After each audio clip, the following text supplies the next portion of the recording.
கேக்குதா? கேக்குதா? கேக்குது கேக்குது. கேக்குது கேக்குது. ஒரு நிமிஷம்.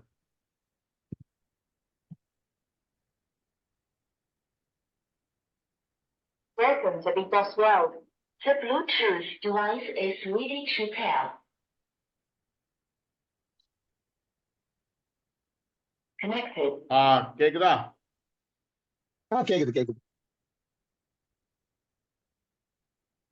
கேக்குதா விஜய்? ஓ ஓ ஓ. ஹலோ. ஹலோ கேக்குது கேக்குது. சந்தோஷப்பட்டாங்கன்னா அந்த மாதிரி ஃபெசிலிட்டிஸ்னாலயா? ஃபெசிலிட்டிஸ் நாங்க பாத்துக்கிற விதம் நாங்க ஆ, சிஸ்டர்ஸ் தான் சொல்லிட்டோம். ஆ, அது நம்ம கவர்மெண்ட் ஹாஸ்பிட்டல் சிஸ்டர்ஸ் மாதிரி இருக்க கூடாது. இங்க வந்தா ம், கரெக்ட். ரொம்ப அன்பா பழகணும். அந்த மாதிரி சிஸ்டர்ஸ் தான் அங்க நாங்க அப்பாயின் பண்றது. இங்கேயும் சரி நம்ம டிஸ்ட்ரிக்ட் ஹோம்லயும். ஓ, ஓகே. நம்ம டிஎஸ் எல்லாம் போய் பார்த்தா பார்க்கலாம் சிஸ்டர்ஸ் எரிஞ்சு விழுவாங்க. இங்க ஆமா. அது மாதிரி இருக்க கூடாது. சிஸ்டர்ஸ் எல்லாம் ஆ, ஆ. சிஸ்டர்ஸும் சரி வாலண்டியர்ஸும் சரி. Okay, that's nice. ஸோ இப்போ எவ்வளோ பேர் இருக்காங்க விஜய் உங்களை ஐ மீன் விஜய் மாதிரி லெவல்ல வாலண்டியர்ஸ் எத்தனை பேர் ஆக்டிவா வாலண்டியர்ஸ் ரெகுலர்? ரெகுலர் ஆக்டிவா ஃபர்ஸ்ட் ஸ்டார்டிங்ல ஒரு 10-300 பேர் இருந்தாங்க. இப்ப கம்மி இப்ப ஒரு 50 to 60 வாலண்டியர்ஸ் தான் இருக்காங்க இப்ப. அப்படியா? அப்ப ஆனா இப்போ ஆமா. விஜயகுமார் ரிட்டையர் ஆகி போயிட்டாருன்னா இப்ப ஹலோ. சென்னைக்கு ஒரு ரெசிடென்ட் கம்மி ஆயிடும்ல, ஒரு வாலண்டியர் கம்மி ஆயிடுவாரு. Next year. அதுக்குள்ள விஜய் வந்து இன்னும் 2-3 பேரை ரெடி பண்ணிடணும் விஜய் லெவலுக்கு, எவ்வளவு பேர் வேணாலும். கண்டிப்பா நான் மட்டும் இல்ல, எங்க ஃபேமிலியே போகுது. நானு அப்படியா? ஒய்ஃபும் வருவாங்க என் கூட. எங்க கேரளால? டாக்டர்ஸ் இல்ல, இங்கே ஹோம் கேர் தான் வருவாங்க. Home care okay. போனாங்க. கேரளாக்கு போற நீ? கேரளா எங்க, எந்த ஊரு கேரளால? கேரளால காலிக்கட்டு. காலிகேட். சோ அப்ப காலிகேட்டுக்கு ஒரு வாங்க. ஒரு வாலண்டியர் கிடைக்க போறாரு. அப்படிதான் போய் கண்டினியூ பண்ண போறேன் இல்லையா? ஆமா. எங்களோட ஃபாதர் இல்ல இது வந்து ரொம்ப வருஷமா பண்ணிட்டு இருக்காரு பெரிய விஷயம் இந்த விஜய். கேன்சர் பேஷண்ட்டுக்கு. ஓஹோ, ஓகே. அவர் தான் எனக்கு வந்து அவரை பார்த்தா நான் இதுல இறங்குனதே. மென்டர்.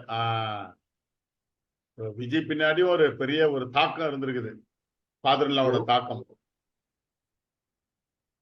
ஆமா கண்டிப்பா. பெரிய அவரு ரொம்ப விஷயம். வருஷமா பண்ணிட்டு இருக்காரு அங்க கேலிக்கட்ல. பரவாயில்ல, நைஸ். ஸோ அவருக்கு 78 இயர்ஸ் ஆகுது, இப்பவும் பண்ணிட்டு இருக்காரு.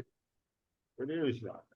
ஸோ அதாவது உங்க இதுக்கெல்லாம் எப்படி உங்களோட சேவையெல்லாம் வந்து ஒரு ஒரு வட்டத்துக்குள்ளெல்லாம் நம்ம பண்ணவே முடியாது.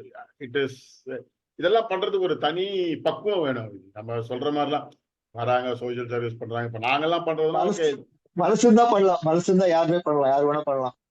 இதுதானே இருக்க மாட்டேங்குது. பெத்தவங்களுக்கே வச்சு குழந்தைங்களுக்கே இருக்க ஹலோ. மாட்டேங்குது. உங்களை மாதிரி ஆளுங்கெல்லாம் பண்றீங்கன்னா அது எவ்வளவு பெரிய விஷயம் இல்ல. இந்த விதமான எதிர்பார்ப்பு எல்லாம் பண்றது விளையாட்டு கிடையாது விஜய். நம்ம அது உங்களுக்கு வேணா அது பெருசா இல்லாம இருக்கும். அதுதான் இந்த கண்டிப்பா என்னோட சேனலோட அப்ஜெக்டிவே அதான். பண்றவங்க வந்து அது ரொம்ப பெருசா எடுத்துக்கிறது. ஆனா வெளியில இருந்து பாக்குற எங்களை மாதிரி ஆட்களுக்கு வந்து அது மை காட், எப்படா ஒரு மனுஷனால இவ்வளவு எல்லாம் பண்ண முடியும் எந்த விதமான எதிர்பார்ப்பு. அதாவது இந்த மாதிரி ஒரு காலகட்டத்தில் சோ அதுவே வந்து ஒரு பெரிய நிறைய வரம். நிறைய பேர் கேட்டிருக்காங்க, இருந்தாலும் உங்களுக்கு என்ன பிரயோஜனம் கேட்டிருக்காங்க. அவங்ககிட்ட நம்ம என்ன சொல்லணும்னு சொல்றது இல்லை. அவங்க எல்லாம் நினைச்சிருக்காங்க நம்ம பைசாக்காக ஏதோ இது வாங்கி பண்றோம். நம்ம வந்து ஃபுல் ஆஃப் ஃப்ரீ சர்வீஸ். நம்மளுக்கு தான் செலவு ஜாஸ்தி. இப்போதான் விஜய் அதை வந்து வந்து நிறைய பேர் நிறைய பேர் புரிஞ்சுக்க மாட்டேன்றாங்க. ஏதோ நம்ம சுயநலத்துக்காக பண்ற மாதிரி நினைச்சிருக்காங்க நிறைய பேர்.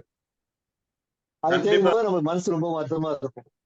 அது கரெக்ட். ஆனா எனக்கு விஜய் வந்து இன்னைக்கு நேற்று தெரியாது. ஐ திங்க் நம்ம டிராவல் கிட்டத்தட்ட 20-30 வருஷமா நம்ம பண்ணிருக்கலாம். அதனால எனக்கு விஜய் பத்தி தெரியும். அதுதான் இந்த 30 வருஷம் நம்ம ஸ்கூல்ல இருந்தே பார்த்துருவோம். ஸ்கூல்ல இருந்தே தெரியும். சோ அதனால மக்கள் வந்து தெரிஞ்சுக்கணும். சும்மா பண்றான்னா அது வந்து ஒரு ஆத்ம திருப்தி, நம்மளுக்கு வந்து ஒரு சந்தோஷத்தை கொடுக்குது. அந்த எண்ணம் வந்து முதல்ல வரணும். கண்டிப்பா இவன் ஏதோ எதிர்பார்த்து செய்யறானோ அப்படின்னு நினைச்சாங்க வச்சுங்களேன், அந்த எண்ணமே வந்து அவங்கள அழிச்சிடும். அது வந்து ரொம்ப ஒரு கண்டிப்பா தப்பா சரி, நம்ம நம்ம ஒண்ணுமே எதிர்பார்க்காம பண்றோம் அவ்வளவுதான். correct. விஜய்க்கு ஏதாவது ட்ரீம் இருக்கா? இன்னும் கொஞ்சம் நம்ம இப்படி பண்ணுனா நல்லா இருக்கும், இந்த மாதிரி பண்ணா நல்லா இருக்கும் அப்படின்னு. புரியல, கேட்கல, சொல்லுங்க. ட்ரீம் ஏதாவது இருக்கா? கனவு, நம்ம இந்த மாதிரி பண்ணலாம், இவ்வளவு நல்லா பண்ணிட்டு இருக்கிறோம், இன்னும் கொஞ்சம் சிறப்பா பண்ணோம், அந்த மாதிரி ஏதாவது ஐடியா இருக்கா விஜய்? இதுவே கொஞ்சம் நல்லா பண்ணா நல்லா இருக்கும்னு பாக்குறேன் அவ்வளவுதான். எனக்கே சொந்தமா கூட சொல்லலாம் ஐடியா, பட் பண்ண முடியாது. சப்போர்ட் எல்லாம் பண்ண முடியாது. ரிசோர்ஸ் நிறைய தேவைப்படும், சொல்றது வந்து கண்டிப்பா. இப்ப தேவைப்படும். நம்மளுக்கு உதவத்துக்கு நிறைய பேர் இருக்காங்க. ம், பணமா உதவத்துக்கு நிறைய பேர் இருக்காங்க, ஹெல்ப் பண்ண நிறைய பேர் இருக்காங்க. பட் நம்ம ம், கரெக்டா பண்ணா பணம் வந்து கண்டிப்பா வந்து சேரும். கரெக்ட். உங்களுக்கு ஆனா தெரிஞ்சுதான். அது இறங்கி அந்த ஆத்ம திருப்தியோட பண்ணணும், அதுதான் முக்கியம் இல்ல? கண்டிப்பா கண்டிப்பா. ஆமா ஆமா. ரைட் விஜய், இவ்வளவு நேரம் டைம் ஸ்பெண்ட் பண்ணதுக்கு ரொம்ப நன்றி. நம்ம கண்டிப்பா ஆஃப்லைன்ல மீட் நீங்களும் பண்ணுவோம், பண்ணுவோம், இதுலயும் கண்டிப்பா பண்ணுவோம். கண்டிப்பா. ம். வாங்க வாங்க, நம்ம டெசிடி டோம் வாங்க, கேன்சர் இதுக்கு வாங்க, சொல்லுங்க, நான் கூப்பிட்டு போறேன். கண்டிப்பா விஜய், நான் அந்த பக்கம் வரப்போ நம்ம மீட் பண்ணுவோம், ஓகேவா? Okay okay okay, thank you thank you. ரொம்ப நன்றி, ஷார்ட் டைம்ல டைம் கொடுத்ததுக்கு. Okay. Thank you. God bless you and your family with the best things in life. Okay, thank you thank you. Thanks same Vijay. To same to, உங்களுக்கும் அதே மாதிரி. Thank you. ஓகே.